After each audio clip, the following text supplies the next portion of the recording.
Hey everybody, welcome to Galactic Wisdom. This week I'm feeling a little bit better. Last week I had COVID, so I'm slightly more alive and awake today. I'm excited to have with me Blake, Shelly and Ryan, who are co-founders and lead investigators of Everything Vaguely Paranormal. Hello and thank you for being on my show today. Thank you for having us. You were a victim on ours. We figured that's fair play. It was fun being on your podcast. Thank you for having me. I am going to ask, if you don't mind, first of all, one of you to jump in and say, what is Everything Vaguely Paranormal? Well, Everything Vaguely. Okay, I was going to say Everything Vaguely Paranormal is a group that we founded, and it's basically, if it's vaguely paranormal, we are looking at it, whether it's aliens, cryptids, ghosts, any kind of phenomena. If it's vaguely paranormal, we're going to cover it. That's where the name comes from. So we were sitting down and we wanted some kind of acronym. We wanted EVP. And we thought, okay, great. That's an actual ghost hunting acronym. You're trying to catch EVPs. And so we started going through, we got E as everything, P as paranormal. What could the V be? So we got on the phone one night. We started going through the Scrabble dictionary and we knew that vaginally wasn't going to work. So we go ahead and went down to vaguely. So Everything Vaguely Paranormal is kind of what stuck. Awesome. Well, they sent the name to me, and I looked at it and I said "vagoogly," and they were, "Oh, sorry, we misspelled it. Vaguely paranormal." That's awesome. And in your bio, it says that your podcast has been named in the top 20 most followed podcasts. That is impressive. Thank you. That's globally. Yeah. And the top 30 most shared podcasts and the top 50 best podcasts. So I recommend that anybody watching this goes away and checks out Everything Vaguely Paranormal. It's a cool show. Very highly respected. Thank you. Thank you. Yeah, we also, I mean, we go down many rabbit holes. And so other things that we cover, it's not just paranormal. We also do a little bit of true crime in there too. So we delve far deep into some of these unsolved cold cases, and we've actually been helpful in getting certain cases reopened. So it's been kind of a fantastic ride on that side of it as well. Right. The Buffalo Jim Barrier case was one that his daughter saw our podcast over it. And we asked our fans to send in statements saying they wanted to have the case reopened. She then forwarded them to the FBI. The case has now been reopened, which is fantastic. Yeah. And so that was something that was very cool for us, that we got to kind of be part. She did all the work. We just kind of got the word out and said, hey, people want to know about this. So yeah. So as a result of you featuring this particular case, it was reopened. Yeah. Yes. Well, it's her hard work. We just got people to say, yes, we want to see it reopened. Yeah. Fantastic. Do you ever use paranormal investigation or psychic stuff to try to solve cases that are still open? We haven't ventured down that road yet. Right. No, we haven't been fortunate enough to be able to work on maybe an actual active investigation, in a paranormal realm of things. We have friends that have done it, which is very interesting, but we ourselves have actually not been out there in the field doing it. Right. Okay. We do have a pair of friends, mysterious Sam and Mike, and Sam is fantastic. She actually does work with the police on via psychic methods to help find missing people and things like that. That is fantastic. Now I'm going to ask each of you in turn, if you don't mind, to tell me one of your experiences. It could be anything in life really, but to do with paranormal would be probably more appropriate. And one experience that stands out to you, maybe on an investigation or in your private spiritual journeys, that you personally find quite fascinating. I'm going to start with Shelly. Oh, I get to go first. A paranormal experience that's very fascinating to me. Well, I'll tell you one that's pretty recent, which I didn't even realize was possible.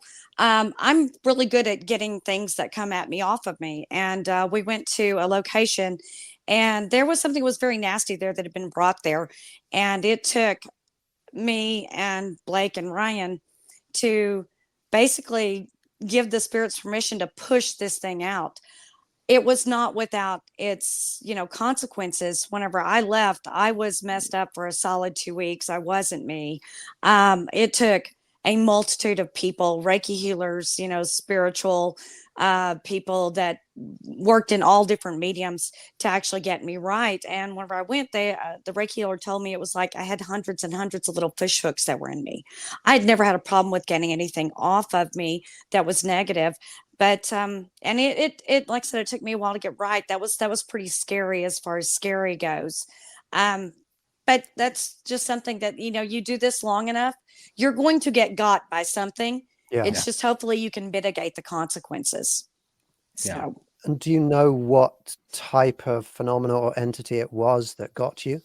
Well, it was a very nasty negative energy that wasn't it wasn't generic to it wasn't organic to location. It had been brought in through people messing around, and it had basically stifled all the activity in the building, where it was only negative that was coming through. And basically what one of my friends who is a psychic had told me was that I walked out with every female in particular's pain that had been dumped on her in that location she'd experienced in life. I took all of that out with me, which is why there were so many little barbs, which was the way it was described to me, little fishhook barbs in me. I took all of their pain with me, and trust me, I was messed up more than usual. So it was rough. I'm gonna piggyback off that for just a second, because it was a Shelly that I had never seen before.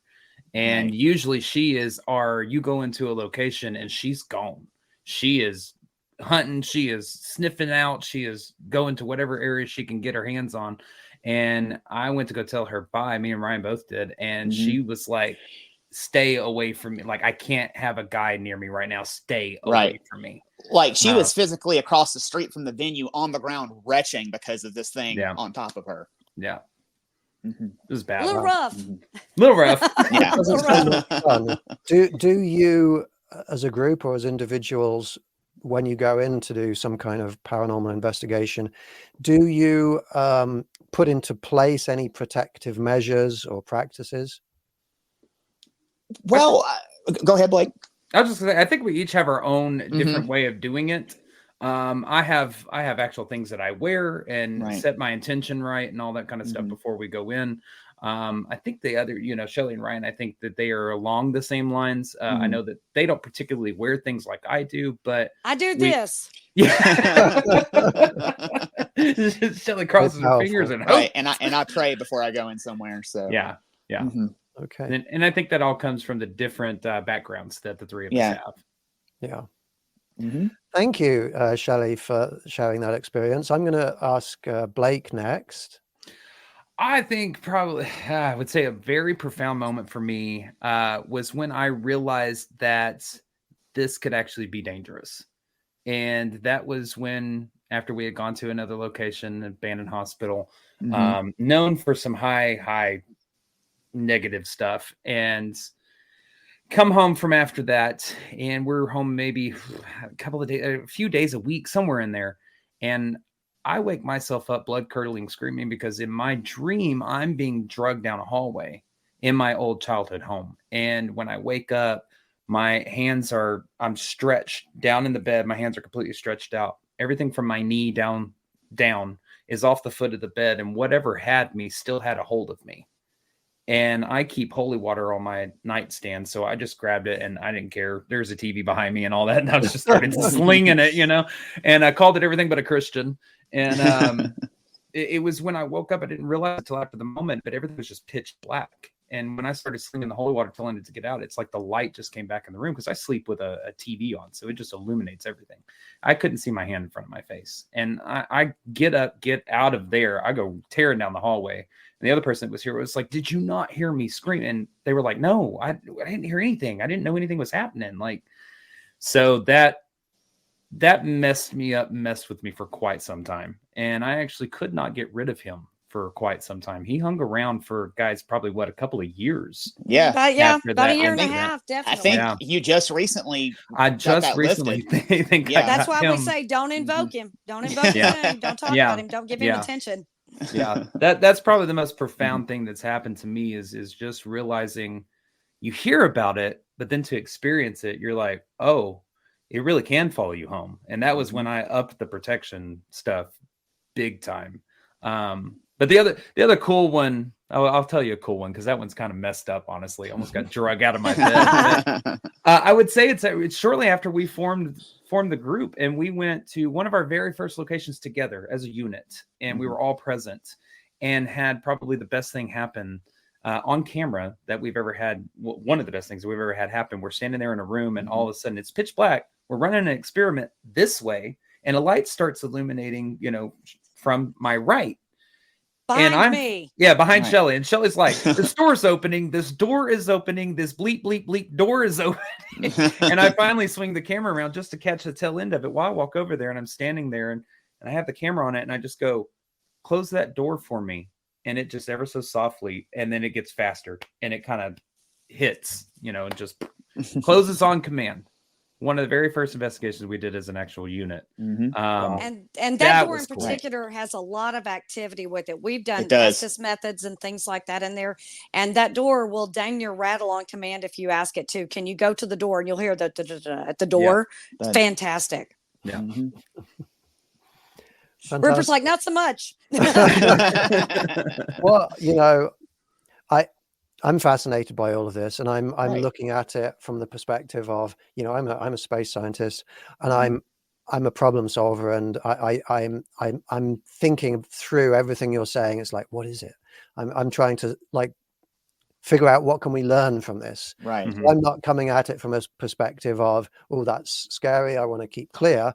I'm coming at it as, from an investigative, analytical perspective, because the unknown is cool. Oh, yeah. It is. Absolutely. Very much so. Yeah. Okay. Thank you. And Ryan. So I will say probably the most profound moment is when me and Shelly it happened to me and Shelly together. We first started investigating together, and we were actually at Waverly Hills Sanatorium in Louisville, Kentucky. And if you've ever heard about that place, it is a tuberculosis hospital. It's massive, and thousands and thousands and thousands of people died there during the tuberculosis epidemic in the United States in the early 1900s. So we're on the 4th floor. We're on the tour, and we're looking down the hallway. It's a full moon. You can see all the way down this long hallway because there's moonlight streaming in from these doors where there's this atrium where they would roll the patients out to get the fresh air whenever they had tuberculosis. And so me and Shelly are together, and we had bought snacks to go on the investigation with. And so Shelly had these cookies, and she goes, hey, if somebody wants to come out into the hallway and come say hello, I'll give you a cookie, and shakes this packet of cookies she has. All of a sudden, the hallway starts blacking out. And from out of the darkness, you cannot see at the end of this hallway now because it starts blacking, and you could before. And from out of the darkness comes this shadow figure, like full-blown person, walking towards me and Shelly in the group.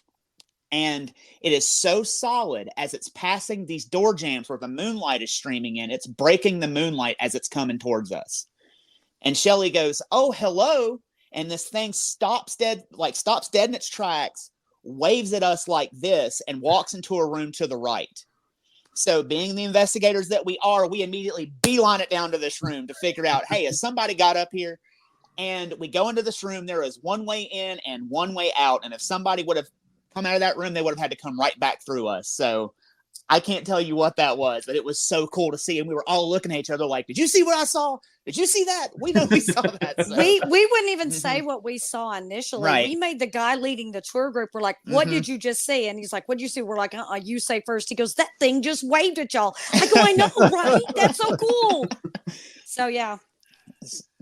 So that was insane.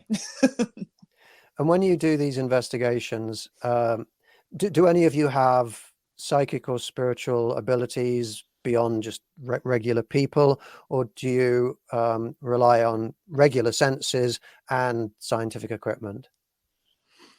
I like how we all kind of pause on that because we've been asked that a few times. And I think as a group, together as a unit and separately as well, I think we're still trying to figure some of that stuff out, because there has been times that we can't explain. For instance, best one that comes to mind is we were at Old Park Hotel in Ballinger, Texas, and we were sitting down in one of their rooms, which we call the library, or the Ouija board table room. They got a big old table that's a Ouija board, and I put a blindfold on. I got earphones on. Shelly and Ryan are there. Unbeknownst to me, they were signaling to each other like, hey, we've got equipment on. We're going to listen to what he says and see. And everything I started to tell Shelly, I was like, you just had somebody walk in. And she was like, did somebody just walk in? It would light up equipment. I said, well, now they're moving But we over. wouldn't confirm to him. Right. Another. They were not confirming to me at all. And I had no idea that that's what they were doing. I just happened to set my phone down and just let it record while I blindfold myself and put the earphones on. And it was one of those weird things when I went to go back to watch it, because it was like everything that I said was corroborated by equipment. And they were like, signaling to each other, like, yes, and so I don't put a label on it because I don't know what it is, I'm kind of with you. I'm the same way. I'm not necessarily sure that any of us have any more psychic ability than anybody else on the planet does. There's something about whenever the three of us come together that energy just works. And we hope we never figure out why or how. We catch some of the most incredible evidence that some paranormal investigators never even get close to catching. Right. And we're very aware that it's very special. We don't take it for granted. Yeah. And I have to tell you, I always say, I don't know if I have any abilities or not. I just know when something feels off or not right. So go ahead, Ryan. I'm sorry. I say, well, you, like I say, you're a sniffer. Like Shelly has a good sniffer. I say that every time we go into a location, because she will go to exactly where something is happening. We were at Ohio State Reformatory one time, and it's the largest freestanding cell block in the world. I mean, hundreds of cells everywhere. And there is one cell where this guy set himself on fire after his parole was denied. And so I'm following her in the dark down this long hallway with cells everywhere. And she walks right into this one cell and goes, I think there was a fire in this cell. I smell smoke.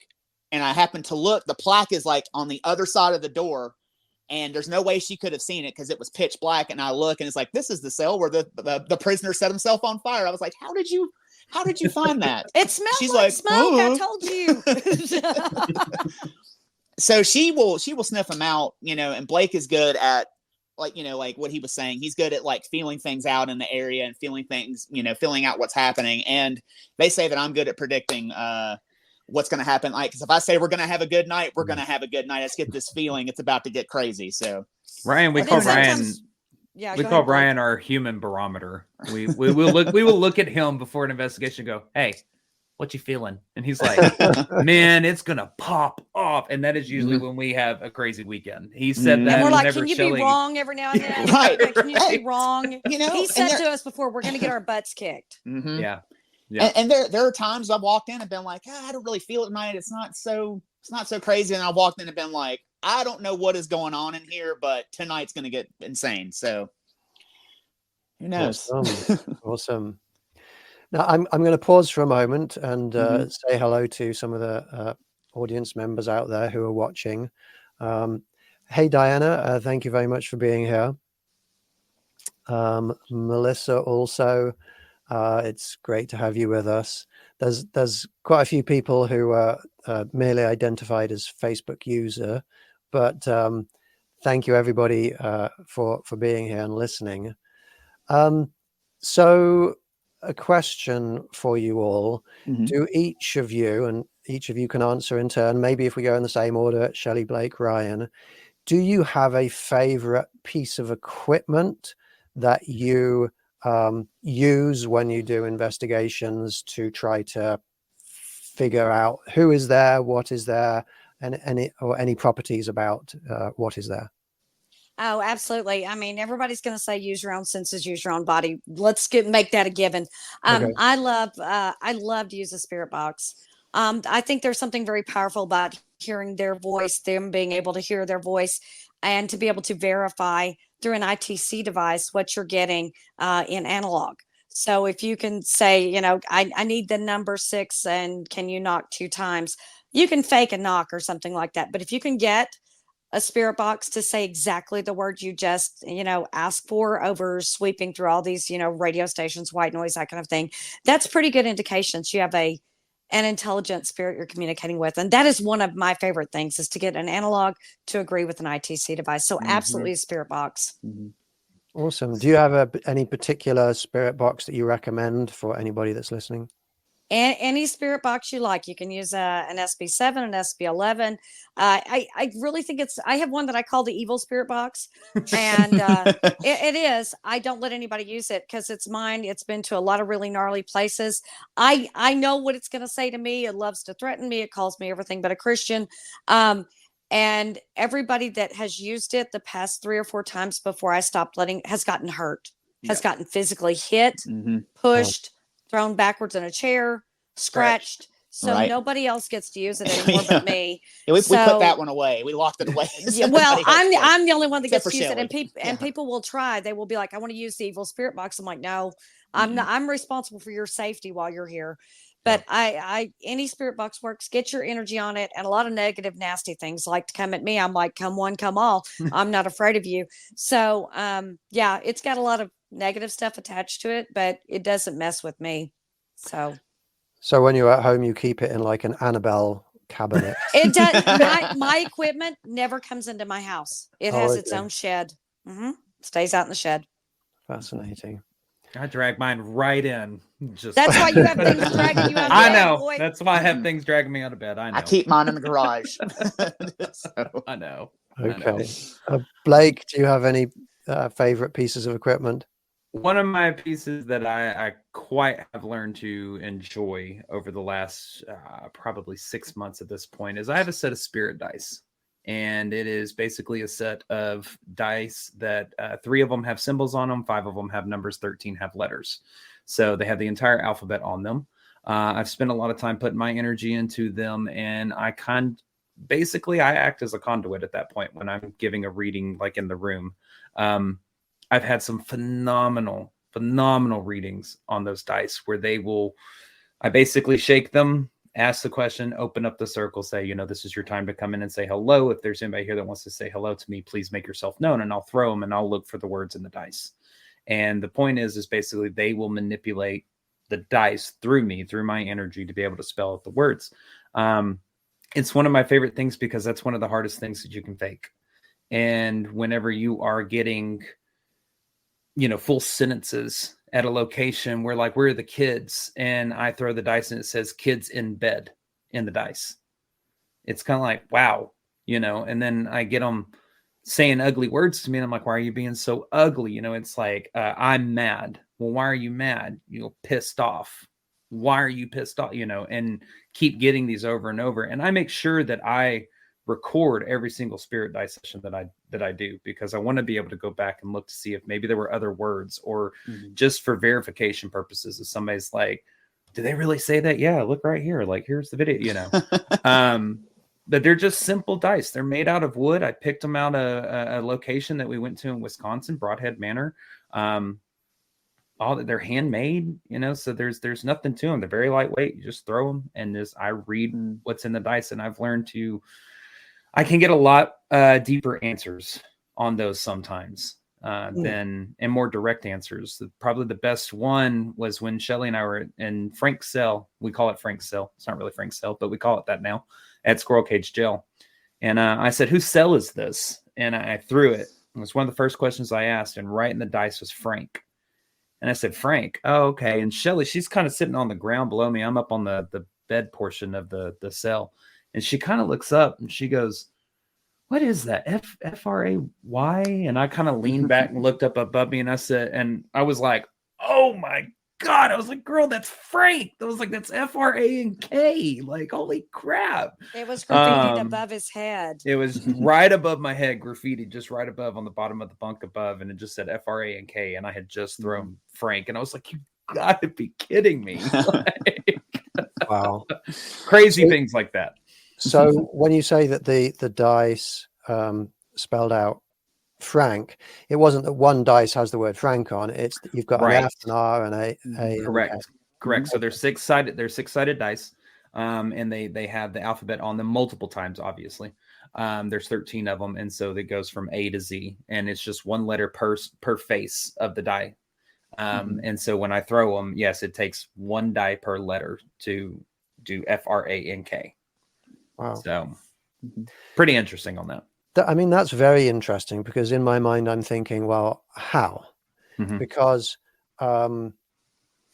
if you had telekinesis, when those die are rolling, they're probably not going to be quick enough to be able to accurately throw those letters into place in real time. It has to be a different phenomena. For me, that sounds like they are manifesting that possibility of that combination coming up, which is very interesting. I do experiments in manifestation where I try to manifest die coming up in a certain with certain numbers, or tossing coins to come up more heads or more tails, or that sort of thing. And that would seem to indicate that the entities involved are manipulating our progression through the timeline with manifestation rather than telekinesis, or you thought that they're using your energy somehow? That's the way that I take it. That's the way I see it. Now, I mean, I can definitely see your side of it, and it could be a little bit of A, a little bit of B, on that. That it could be this manifestation from their side, that's what they're trying to manifest to be thrown, so that I have the answer that I'm looking for, but using my energy to be able to pull maybe that manifestation together of some sorts. Well, and let's be clear, Blake, whenever you throw them, it is one throw, whatever's there, and then they're all picked back up and thrown again. It's not like he's making an effort to spell it out. It's one throw, whatever's there is there, and he picks it all back up, one throw again. So anything's going to be spelled has to be spelled in one throw. So and that's when I say, like, going back to like the full sentences, when they're giving me these 3-letter or 4-letter words that make a full sentence in one throw, that is absolutely mind-blowing to me. When I remember reading Kids in Bed in one throw, usually I just read one word per throw, pick it back up, throw it again to get my next answer. There's been some locations where I've had a full sentence back to back to back spelled out for me. Never had that happen. It was 8 words in, 4 throws, I think, or something like that. And when we put it together, it made an entire sentence. We were in a mob, an older mob run venue. And it said something along the lines, I'm paraphrasing here, it's on video, but I don't remember off the top of my head. When I saw him, I told the cops, or something like that. That's what the whole sentence was in the dice within 4 throws, about 8 words or something like that. So I'm going to have to get me some of those. They're pretty interesting. They sound cool. Yeah, they're pretty interesting. And I'm into, as you know, alien contact. Right. And I have not yet found a really reliable way of communicating with them other than just pure psychic stuff. And I wonder if they could manipulate dice or spirit box, in that manner. That would be that's an experiment. I don't think I has even crossed my mind with the dice. I kind of just, that's a good idea. That's a great idea, actually. That might be something. Hey, when we get out, put our energy together somewhere at a location. Let's do it for a second. And see what happens. You guys are in Texas, right? Yes, sir. Yes, sir. Next time I'm in Texas, we'll do an event together where we bring in some paranormal investigative technology and methodologies into communicating with non-human entities. That would be really cool. We are going to be in St. Joe, Missouri next week. That sounds good. I've actually moved to California. Oh my gosh, did you really? Yeah, so I wouldn't be able to make it next week, but we'll coordinate. Okay. That sounds good. Don't promise me things, Rupert. Don't promise me things. Fantastic. Ryan, do you have any particular favorites? Yeah, I'm gonna kind of piggyback off of Shelly. Like, I really like the spirit box. I like that live interaction, and when you're asking for something and something comes through that correlates with what you're asking, and you get like a conversation going with something. I think that's the coolest thing in the world. I like that a whole lot. And you were talking about maybe communicating with non-human entities with a spirit box. I believe if you've ever watched the Hellier documentary, the Newkirks experimented with that, and they were able to do that. So I don't think the spirit box is just for communicating with the dead. It could be for communicating with whatever else is out there. Yeah. Mm-hmm. Fabulous. Mm-hmm. When you guys go into a new location, is it entirely a new set of spirits, entities, or do you have anybody on your team and anything that goes around with you that supports you? I don't have one that supports me. I have one that makes fun of me. Yes, you do. Whenever I'm in somewhere, because like I can't tell you how many times I will get it's the same voice. It's like a younger male. Whenever I will ask a question, I'll get your mom that comes over the spirit box, and it always likes to say "yo mama" to him. Yo mama. It always does, and it always makes me laugh. So I think he's like, I got you again, So he does seem to follow me around. For the most part, though, when we go into a new location, it is basically getting to know this whole brand new set of spirits that are entities that are within those four walls. We have, as a group and individually, taken different spirits along with us, whether that be from previous locations, particularly that nasty one that I had. He went everywhere with me for about 1.5 to 2 years, and he would show up at every location and come through and say negative, nasty things at every location. But yeah, for the most part, other than that, going into a brand new location, you're getting to know these people that reside within these walls. So I find that fascinating. I think that's one of my favorite things about new locations, because I'm all about learning their story, hearing what they have to say, learning about them, and continuing their legacy, when they were alive, what did they do? What did they look like? How many children did they have? What was their wife's name? Stuff like that. And any messages that they may want to leave behind. So that's one of my favorite things. And I love getting to know the new spirits in a location. Fabulous. Yeah, none of them tend to stay with me that long. They're like, oh my God, we get a I find that I get things that are more attached to my equipment, not to me. There is one particular named Norman who likes to pop up on my Ovilus, and his name comes through all the time. Now, he is not nice, and he knows it makes me mad when he shows up, and I call him a few ugly words and tell him to get away, that he's not welcome there. But other than, no, I don't really have one in particular that follows me around. But I usually get one or two that get real interested and like to come at me at different locations. But I think that's what the three of us do so well. If it's negative and everything, it'll come to me. I'm dealing with that more aggressive energy. And in that case, Blake can deal with whoever needs help. Whenever things need help, they call out for Blake. And whenever things need to be protected, especially like children and female spirits, they want to talk to Ryan. So it's like, it's kind of like I'm the distraction, like, hey, look over here. Okay, y'all talk real quick. So I think that's I don't really have one that's attached. It's just like, hey, there she is. Go get her. So Shelly's the buffet. We like to send Shelly in to feed them. Free lunch. Free lunch. Here you go. Have at it. Whatever works. Weirdos. Awesome. Now, when a medium goes around to, I don't know, town hall or a convention center, and people come in, hundreds of people come in, and then the medium starts to tune into spirits. Those spirits are not associated with that place. They're coming in because they're associated with people.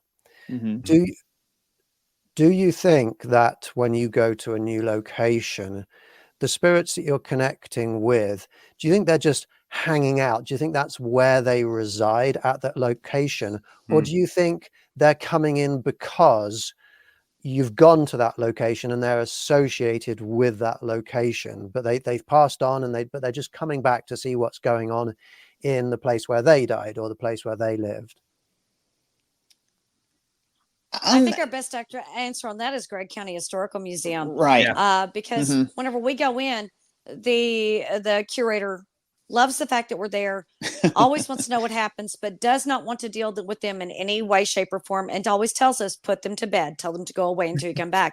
And we do. And they don't have any problem. Every now and then they'll have motion detectors that are set off in the middle of the night when nobody's in the building. But other than that, they do leave her alone. But whenever we're there, here they all come.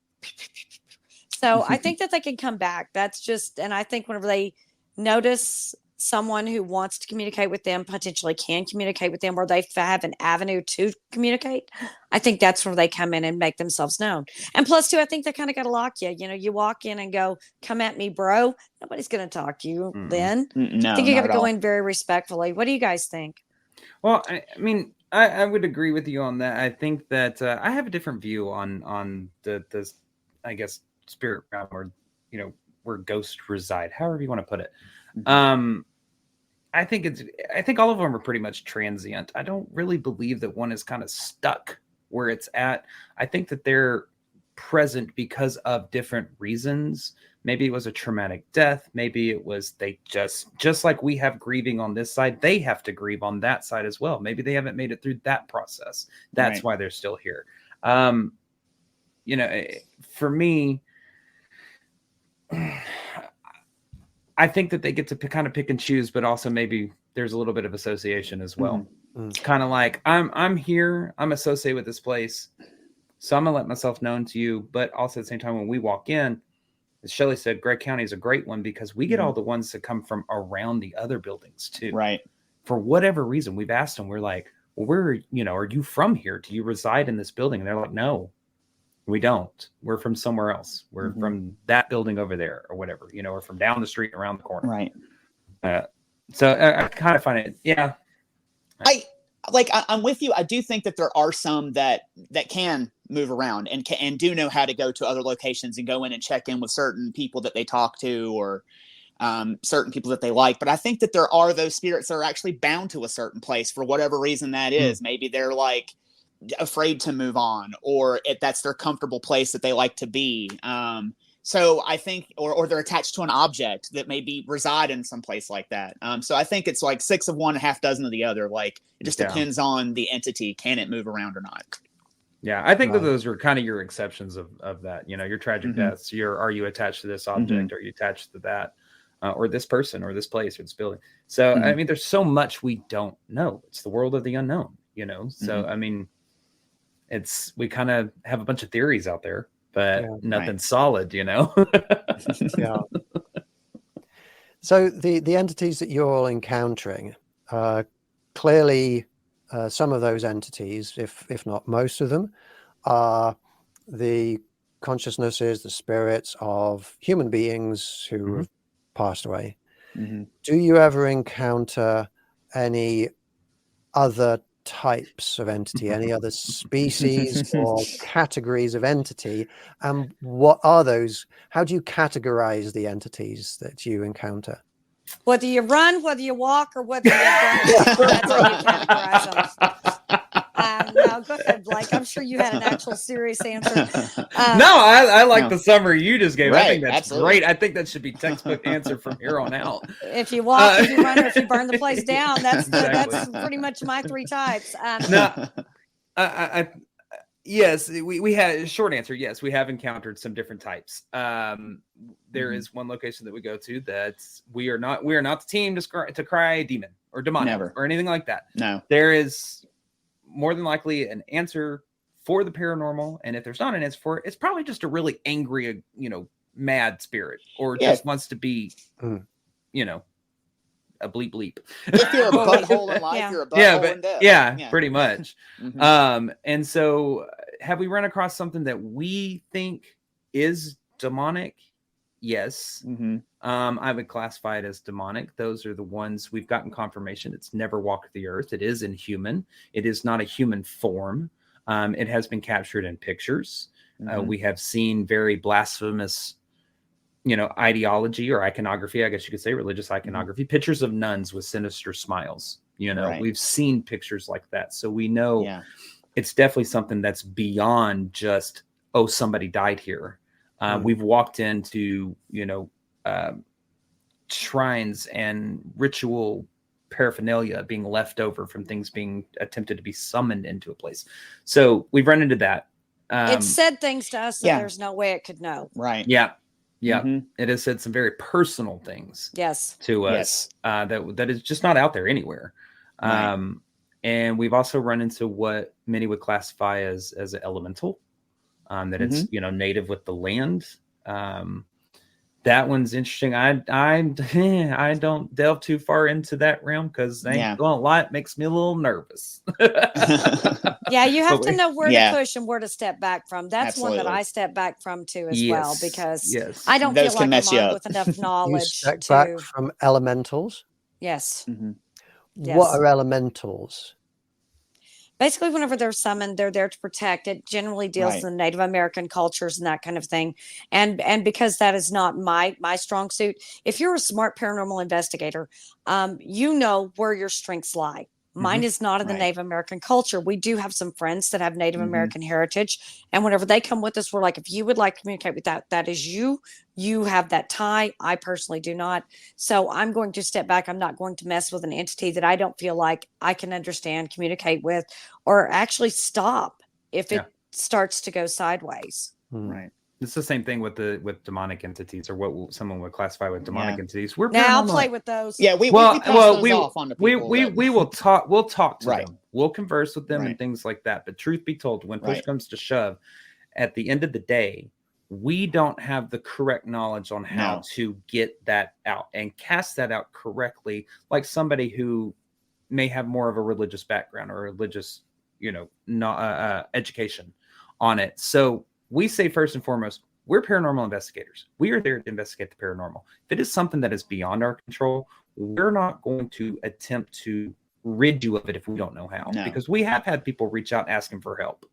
And we'll go in, we'll do an investigation of their house. And if we deem it, hey, this is something we have no idea or shouldn't be trying to get out of your house, we're going to refer you to people, because we've got ordained ministers. We've got individuals who have the Native American knowledge, things like that. We know where our line stops and where the next one begins. We'll just let you know that it's there. Yeah. So, we're like, oh yeah, by the way, you got a demon. Hey, we'll see you later. Go into McDonald's. We got an exorcist. Call priest. We'll hook you up with them. That's right. No, we'll hook you up. We'll make sure you got somebody to turn to. Right. We're not going to leave you hanging. No. And have you ever encountered anything that that may be more alien in nature? Man, I want to. Well, there is a location that we have been to that had something happen. And one of our good buddies, Chad Blondell from Ghost Geeks, he was a witness to it. And he is a data scientist. He does all of that. He takes readings the entire time he's doing investigations. And he saw something that kind of manifested at the end of the hall. Whenever it closed its eyes, he couldn't see it. Whenever it opened its eyes to look at him, suddenly it was visible. It was like it was cloaking itself. And that was the one time in all of his data that everything went hot rather than cold. Everything kind of condensed rather than expanded, which he said was completely, that's his outlier in his data. Total and anomalies. he could not figure out what it was. That is something that's in that the old park is one that we investigate quite a lot. Have I ever experienced that? No, but we do think that there are things that, like portals, which are areas where they can transfer from one area to another. They can come in and out of their realms as they please. And that is one place we think that there is one. So I have not personally witnessed it, but I have sat in the area where there's a portal and definitely felt an energy shift, definitely felt like something came in or went out. Yeah. What about you guys? Ever experienced it, Blake? I've had 2 instances in my life where something happened that I could not explain, that I saw in the sky. One of them, I was actually on the phone with these 2. And that one, I was driving down the road. Now, actually, like non-human entity, like in front of me, no. Craft, yes. Driving down the road, I'm talking to them. And I just happened to look out my windshield, and above these houses that are right on the road that I'm driving on, I see all these lights above this house. And it's probably about the size of a small car. And there is a turn, and I was like, what is, and I, flip it around all of maybe about 5-10 seconds to get the car turned around. I mean, I was moving quick. By the time that I got it turned around and looked back above the house, there was absolutely nothing. Like nothing. Couldn't see anything, no random lights, no nothing. But I know that I saw some object in the sky above these houses, about 10 feet off the rooftops, and it had lights all the way around the bottom of it. And it was just sitting there. Can't explain it. No idea. Gone whenever I turned around within 10 seconds, I would say. And the only other one that I have was a lot younger, out in the middle of nowhere at a friend's house. We were going to pick up a couple things from our house. We walk outside. We're going to get in the car. I look up, and there are 3 red dots in a triangle. And I'm like, oh, planes, whatever. Okay. I'm just watching them, waiting on her. And out of nowhere, they all start doing figure 8s around each other. And I was like, that's not a plane. That's not a normal plane. That is not one. She looked up, she saw it, she freaked out. I freaked out. I was probably about 14 at the time. And we hightailed it to her car, which was about a good 100 yards away from her house where she had to park. And we hightailed it. And I actually watched out of the back window as it kept going across the sky. And they were just constantly just doing figure 8s around each other. And I was like, well, I mean, we're talking what, 20 years ago at this point? I mean, I'm sure that there were probably drones at that point, but they didn't have them out in the middle of the country. That's for sure. It's time to go that way. Yeah, I was like, it's got to get back to civilization. So I've had 2 instances like that as well. Not experiencing anything alien like as an entity, but I saw the classic black triangle in the sky. I was about 18 years old, and my mom had picked me up from somewhere. We're driving back through the country. And my mom is driving, and she just goes, "What the bleep is that?" And I look up in the sky, and I see the big black triangle. There's a point of light on each point of the triangle, white light, and in the middle is a red light, and it's just hovering there. And so my mom pulls over. I'm like, "Don't stop in a field. Let's keep going." So she keeps going, and we get back to our house, and there's a church. It was a Wednesday night, and there are people in the parking lot of the church pointing at this thing in the sky. And so I get out and I watch this thing, and it just stays, motionless in the sky. And all of a sudden it starts sliding from left to right as smooth as a mouse would move across a computer screen. And then it stops in the sky, it dips back down, and it returns to its original location. And then it just starts flying away and just glides out of sight. So that was insane. I was like, I don't know what that is. I couldn't figure that out. And the second time, I believe we were all together at Metacon last summer. Mm-hmm. And that was when we were all outside doing a CE5 thing. And Andrea Perrin was with us. And she starts singing to the sky. And Rupert, you were leading too. And you could start seeing the lights come up in the sky. And then there was a craft that me and a few other people saw go across the sky, pick up speed and then shoot off into the night. And I can't explain that either. So that was really cool, though. And see, that just again to prove the outlier, I was the outlier. I didn't see any of that. I went off and sat by myself, and I saw this one bright burst of light, and I'm going, what was that? But I didn't see anything that everybody else was seeing. And of course, me, I'm trying to, plan for anything. I think if something comes down and decides to take everybody, there's got to be one of us left to tell the tale. So I kind of go off by myself, figured they can't see me over here. And that's when I saw the single point of light, which I couldn't figure out where it came from. It came and went as quick as it did. And I didn't know what that was. So that was something I still can't explain. To this day, what I saw. Mm-hmm. Wow. Very cool. Now, we have about 3 minutes of this podcast left. If people watching would like to follow you, get in touch with you, where's the best place for them to go? Blake, tell them everything they need to know. It's like the signature sign off on ours.